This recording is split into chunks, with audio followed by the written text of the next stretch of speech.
지금 국회 연금개혁특별위원회 자문위원회에서는요, 연금개혁안이 두 가지를 지금 제출해 놓고 있는 상태입니다. 그러나 많은 사회와 전문가들 사이에서는 두 가지 개혁안을 내놨을 때는 서로 이견만 다를 뿐 합의가 되지 않는다는 우려를 하고 있는데요. 그래서 자문위원회에서는 단일화를 수립하고 있는데 여기에 기초연금 확대안이 포함될 것 같습니다.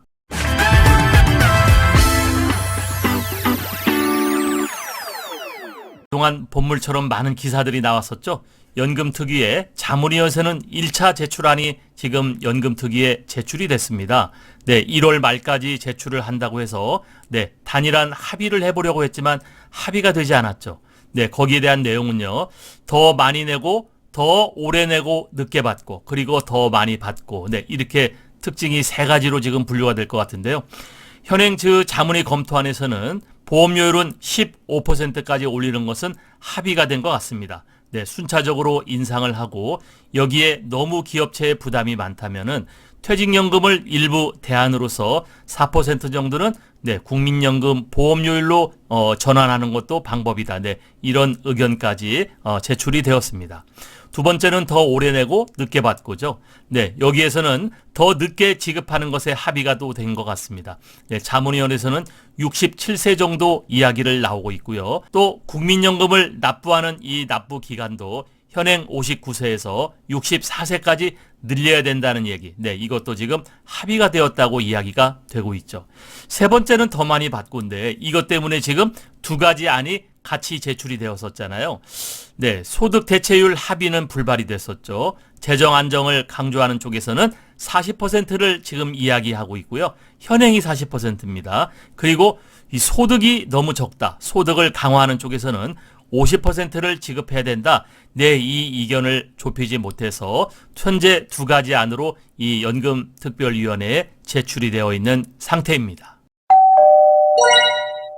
현재 두 가지 안이 제출이 되어 있는데 단일안을 만들어야 될 것이다. 그런 이야기를 많이 나오고 있습니다. 곧 윤곽이 드러낼 연금개혁 권고안, 이 자문위원회에서는 단일화를 현재 만들고 있다는 이야기들이 나오고 있는데요. 보험료율이 올렸으면은 소득 대체율도 올려야 된다. 그래서 용돈연금을 탈피해야 된다. 이런 이야기가 지금 현재 되고 있죠. 보험료율 인상에는 공감대를 형성했다고 그랬죠. 소득 대체율은 올라갈 것이 분명합니다. 그러나 그렇게 된다 하더라도 현행 유지 시 2085년에는 노인 10명 중 3명이 빈곤을 면치 못한다는 그러한 기사가 있었습니다.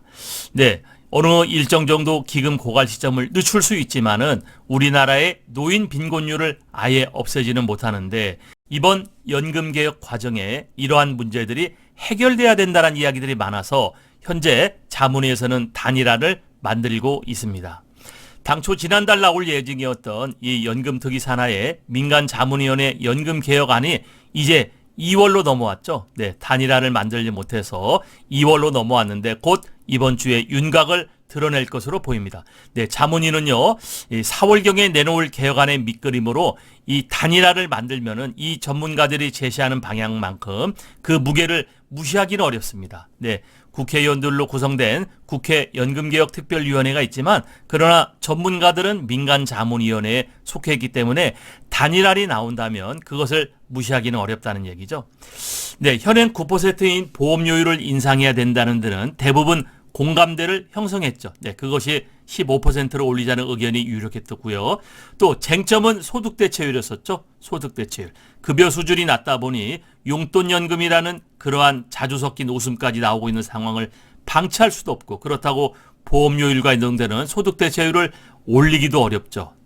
현재 이 국민연금의 소득대체율은 40%로 되어 있지만 그러나 대부분 이 국민연금 가입되어 있는 이 가입 기간이 짧다 보니까 실질적인 소득대체율, 현재 받아가는 소득대체율은 재작년 기준에는 22.4%밖에 안 되는 것이죠. 그러니까 지금 국민연금을 가져가는 사람이 국민연금의 그 연금액이 매우 작다라는 것은 우리가 잘 알고 있습니다. 그래서 이 연금개혁 권고안을 단일화를 지금 만들고 있는데요. 이 복수안으로는 개혁이 어렵다. 그래서 기초연금을 포함한 이 단일안을 우리가 만드는 것이 중요하다는 거죠. 단일화를 내야 개혁의 동력이 붙는다. 복수안이 되면은 서로 정치권에서는 1안, 2안 서로 핑퐁만 치고요. 서로 논의만 되다 끝날 그런 확률이 높다라는 거죠. 그래서 특위 안팎에서는 초반부터 복수안을 제시하는 것은 혼란만을 가중시키기 때문에 또 개혁 동력을 떨어뜨릴 수 있기 때문에 단일화를 만들어야 된다는 것이 지금 주장되고 있습니다. 네. 그래서요, 노후 소득 보장을 가장 중요한 연금의 기능으로 보는 이 민간 자문위원들은 소득 대체율을 50%까지 올려야 한다고 현재 주장하고 있는데요. 이번 단일화 과정에서 이 부분이 조금 조율될 것 같습니다. 네. 급여 인상이 없는 받아가는 금액이 올라가지 않는 보험료율 인상만은 이게 뭐가 도움이 되냐, 무의미하다고 보는 거거든요. 또 소득 대체율 40%와 기초연금 수급액 이 30만 원 가지고서는 60년 뒤인 2085년에도 30% 가까이 노인 빈곤율을 벗어나지 못하기 때문에 소득 대체율을 높이고 기초연금 수급액을 높여야 된다는 그런 주장을 하고 있는 거죠. 그러나 재정 안정론을 또 주장하는 자문위원들은요, 인구 고령화와 저성장 경제가 지속된다는 점을 감안할 때 소득 대체율은 현행 40%를 유지해야 한다라고 보고 있는데, 그러나 이것도 문제죠. 그래서 이 50%와 40% 이것이 지금 조율되면서 단일화에 들어갈 것 같고요. 기초연금도 이 40만 원 인상은 되지만 누구까지 지급을 할 거냐, 네, 이런 것들이 지금 서로 이야기가 되고 있습니다. 2028년까지 40%로 낮추게 되어 있는데요. 지금 현재 42.5%이기 때문에 이걸로 가든지 아니면 45%로 하든지, 네, 이런 전문가 합의가 이루어져야 정치권도 압박을 받고, 네, 이번에 연금 개혁이 될 텐데요. 복수안으로 나오면은 핑계댈 거리가 너무 많아지는 거거든요. 네, 그래서요, 연금 개혁의 단일안 그리고 기초연금은 확대를 할 것인가, 네, 이것이 굉장히 중요한 포인트가 되겠습니다.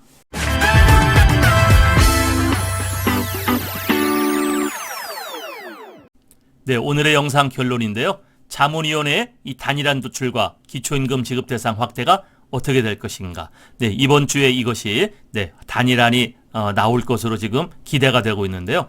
현행 확정된 것은 국민연금을 더 내는 거, 보험료율 15%죠. 또 국민연금을 더 오래 내도록 하겠다. 현행 59세에서 64세까지 조정된다는 거죠. 또 국민연금을 늦게 받도록 하겠다. 67세 또는 68세 이야기가 나오고 있는데 4번과 5번이 단일화 안에 들어갈 아주 중요한 부분입니다. 국민연금을 그럼 몇 퍼센트를 받을 거냐? 현행 40%로 할 거냐? 아니면 확대하는 50%로 할 거냐? 네, 이것이 단일안에 어떻게 조율이 될지 기대가 되고 있는 거고요. 두 번째 또 기초연금입니다. 기초연금 40만 원은 서로 여야가 합의가 되어 있는데 지급 대상을 70%로 할 거냐, 100%로 확대할 거냐, 아니면 40%로 줄일 거냐. 네, 이것이 굉장히 중요하는데요. 지금 2085년가도 네, 노인 빈곤율이 33%가 된다는 이야기가 나오고 있기 때문에 이 빈곤율을 우리가 줄이기 위해서는, 네, 소득 강화로 갔을 때는 기초임금 지급 대상도 확대가 되지 않을까 생각을 합니다. 네, 오늘은 연금 개혁안에 그 윤곽이 나오는 부분인데요. 여기에 자문위원회의 단일안과 기초연금 확대안이 포함될 것 같습니다. 네, 단일안이 나와야 정치권이 압박을 받고 여야 국회의원들의 합의가 나올 것 같은데요. 네, 일단 이 연금개혁 특위의 이 자문위원들의 단일안 어떻게 바뀔 것인가, 그리고 기초연금은 40만 원 확정이 될 것 같은데 지급 대상이 확대가 될 것인가. 네, 이것이 굉장히 우리가 촉각을 곤두세우고 지켜봐야 될 것 같습니다. 네, 이번 주 또는 다음 주 초에 나오는 이 내용도 나오면 바로 방송을 통해서 여러분들에게 안내해 드리겠습니다. 감사합니다.